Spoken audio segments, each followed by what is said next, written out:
Greece के कवला में Ukrainian cargo plane हादसे का शिकार हो गया है। हादसे से पहले एंटोनोव AN-12B के इंजन में खराबी की खबर थी। प्लेन हादसे की वजूहात के इत्तला आने अभी बाकी है। बड़ा अपडेट आपको इस वक्त दे रहे हैं। एक खौफनाक हादसे की खबर है। आपको बता दें कि ग्रीस के कवला में हादसा हुआ है, जहां यूक्रेनियन कार्गो प्लेन हादसे का शिकार हो गया है।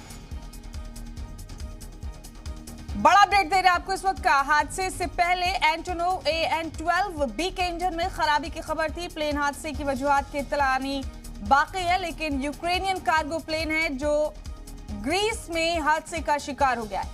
ये बड़ा अपडेट है इस वक्त का, जो देख रहे हैं आप अपने टीवी स्क्रीन पर।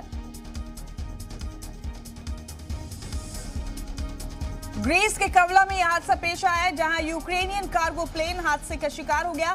हादसे से पहले एंटोनोव AN-12B के इंजन में खराबी की खबर थी। प्लेन हादसे की वजूहात अभी सामने आना बाकी है। ये बड़ा अपडेट आपको इस वक्त का दे रहे हैं।